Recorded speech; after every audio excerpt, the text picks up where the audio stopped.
सुख जो परमात्मा में मौजूद है, आनंद मौजूद है, शांति मौजूद है, उसी को सारे संसार के लोग ढूंढ रहे हैं। चाहे वो गरीब हो, चाहे अमीर हो, चाहे पढ़ा हो, चाहे अनपढ़ हो, चाहे मूर्ख हो, चाहे विद्वान हो, सब लोग सुख ही ढूंढ रहे हैं। क्या ढूंढ रहे हैं? सुख ही ढूंढ रहे हैं। सुख के कितने सामान इकट्ठा कर लिए, सामान तो बहुत इकट्ठा कर लिए सुख का, लेकिन सुख मिला नहीं। सामान मिल गया, मोटर, गाड़ी, कार, बंगला, नौकर चाकर सब मिल गया, लेकिन जिसके लिए सामान इकट्ठा किया था वो मिल पाया? सुख ही पाने के दिन भर परिश्रम करते हैं। कारण क्या है बंधुओं? थोड़ा समझने का प्रयास करेंगे, थोड़ा टाइम और पार आपका है बंधु।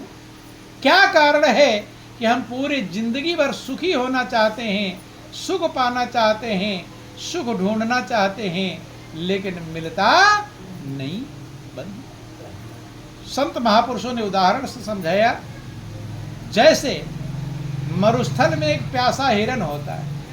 क्या होता है? हिरन। प्यास लगती है तो रेगिस्तान में चिलचिलाती जब धूप पड़ती है तो चमकती हुई रेत जो है नदी की धारा लगती है। जो बालू चमक रहा है, जो रेत चमक रहा है भसुआ, वो क्या लगता है? नदी की धारा। जैसे आपके यहाँ पर भी प्रैक्टिकल आप किए होंगे, जब गर्मी में खूब तेज लू चलता हो और खुले वातावरण में, खुले जगह पर जाइए और वहाँ पर खुले मैदान में दूर आप देखोगे तो चांदी जैसा कुछ चमकता हुआ दिखाई पड़ेगा। पड़ता है कि नहीं पड़ता? अनुभव किस लोगों ने किया होगा?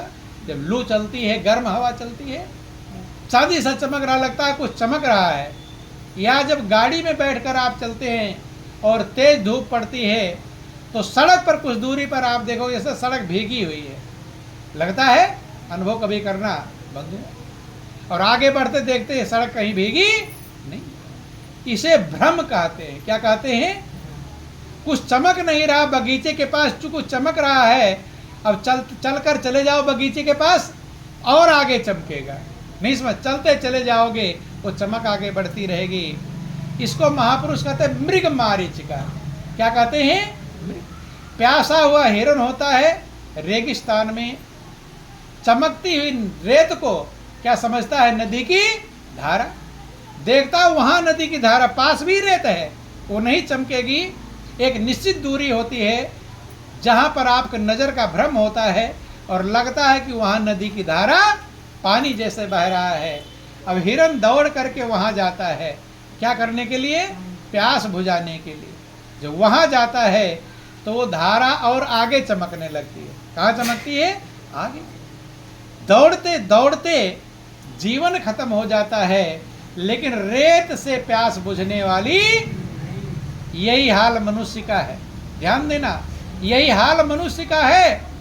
आप जहां पर हो, जो जो सामान आपके पास में है, जो भी व्यवस्थाएं हैं, मन कहता है इतने से मैं खुश नहीं होऊंगा। मन क्या कहता है? मैं इतने से खुश, वहां पहुंच जाओगे। अर्थात दो चार काम सबके पास में है। ध्यान देना, ज्यादा काम नहीं, 1000 काम किसी के पास है? बताना, 1000 काम किसी के पास मौजूद, कितने काम होंगे? 2-4 काम मेन होंगे। क्या कि ये काम कर लो, ये काम हो जाएगा, ये काम हो जाएगा, ये काम, फिर कोई दिक्कत नहीं रहता है मन में। और जब वो काम हो जाता है तब और आगे, अब ये काम हो जाएगा, ये काम होगा, तब कोई दिक्कत नहीं रहेगी। अर्थात जहां खड़े हो यहां संतुष्ट नहीं, मन कहता वहां पहुंच जाऊंगा तब संतुष्टि। वही मृग मारीचिका वाला, वहां प्यास बुझ जाएगी। बंधु आज यहां पर हैं, कल और आगे बढ़ जाते हैं। अपने विचार करना, कभी आपका बहुत कम पैसे में काम चल जाता था, 10-20 साल 50 साल पहले। ज़्यादा पैसे में कहा जाता, कम में काम चलता है, कम में चल जाता था। लेकिन सोचते थे, जब सोचते थे कि भाई मकान नहीं है, मकान बन जाएगा तो आनंद मग्न हो जाऊंगा, सोच रहे थे। और मकान बन गया तब तो हो गए आनंद मग्न। सोचते थे बेटी की शादी हो जाएगी फिर तो पूरा फ्री हो जाऊंगा, फिर कोई दिक्कत है। और जब बेटी की शादी हो गई फिर हो गए फ्री। अब नाती पोतों की शादी होगी तब फ्री हो गए। नहीं समझ में? अर्थात वही हिरन वाला हाल, ये हो जाएगा फिर ये, और ये हो जाएगा फिर ये।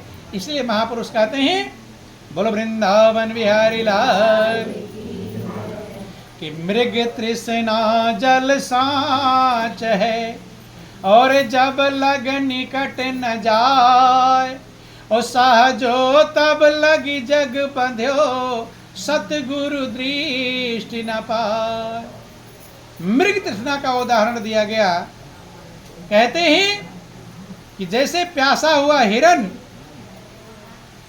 रेत के कण से उसकी प्यास बुझने वाली नहीं है, ऐसे जिन जिन चीजों में आप संतुष्टि चाहते हो, इसमें कभी किसी को संतुष्टि मिलने वाली नहीं। धन में संतुष्टि ढूंढते हैं, कितना धन हो जाए आपके पास कोई सीमा है? कोई बताता है मुझे इतना धन मिल जाएगा मैं संतुष्ट हो जाऊंगा। किसी के पास कोई सीमा, तो सीमा ही नहीं है, तो धन से कभी कोई संतुष्ट हो सकता? एक हुए तो 10 होते, एक हो गया तब मन क्या कहेगा? 10 होता तो अच्छा था। एक हुए तो 10 होते, 10 हुए तो 100 की इच्छा है, और 100 हुआ तो मन में आया अब सहसा हो तो अच्छा है, अब 1000 हो जाए तब अच्छा रहेगा। कि बस इसी तरह बढ़ते बढ़ते राजा के पद पर पहुंचा है, और फिर भी संतोष नहीं होता। ऐसी यह डायन तृष्णा, इसे तृष्णा कहते हैं, और ये डायन कहलाती है। डायन का मतलब जिसका पेट कभी भरे नहीं। सही में तृष्णा डायन है, वो खाने वाली डायन नहीं, तृष्णा डायन है। तृष्णा कभी किसी की पूरी होती नहीं, कि जब तलक हृदय या तृष्णा है तब तलक प्रकाश नहीं होता। हाँ, आयु नाश हो जाती है, लेकिन तृष्णा का नाश नहीं, तृष्णा बढ़ती रहती है। बंधुओं ध्यान देना, अब करना क्या है? उस प्यासे हुए हिरन को, बोलो वृंदावन बिहारी लाल की, उमापति महादेव की। उस प्यासे हुए हिरन को कोई ये समझा दे कि अय हिरन, जिसमें तू प्यास बुझाना चाहता है पानी समझ करके, वो पानी नहीं है, वो रेत का कण है। क्या है? वो रेत का कण है। अगर तुझे प्यास बुझानी है तो पानी कहाँ है? पानी मरुद्यान में है। ध्यान देना, मरुस्थलों में जहाँ तालाब जैसा बन जाता है, पेड़ पौधे उग जाते, उसे मरुद्यान कहते हैं। हिरन को कोई समझा दे कि अय हिरन, अगर प्यास बुझानी है तो इस मरुद्यान में बुझा। ऐसे इस मनुष्य को कोई समझा दे कि यह मनुष्य, जिस धन दौलत परिवार पुत्र कार कोठी बिल्डिंग इमारत में तू संतुष्टि चाहता है, इसमें आज तक कभी को किसी को संतुष्टि नहीं। संतुष्टि कहाँ मिलेगी? प्रभु में मिलेगी, जो संतुष्टि का भंडार है, शांति का भंडार है। बंधु हाँ, जो प्रभु की तरफ गए हैं वो तो आनंद मग्न हो पाए, और जो दुनिया के सामानों में संतुष्टि ढूंढते रहे वो बेचैन तो हो गए, चिंतित तो हो गए, अशांत तो हो गए, लेकिन उन्हें संतुष्टि कभी मिली नहीं। इसलिए महापुरुष कहते हैं कि आपके पास ही वो आनंद का खजाना है। परमात्मा रूपी खजाने को हम लेकर घूम रहे हैं, लेकिन गांठ खोल परखा नहीं या विद्रहा कंगाल। गांठ बंद है, खोल कर नहीं परख पाते, इसलिए कंगाल के कंगाल बने हुए हैं।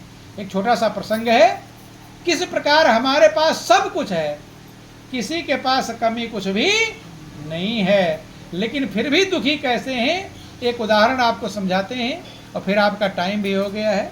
बोलो वृंदावन बिहारी लाल, उमापति महादेव की।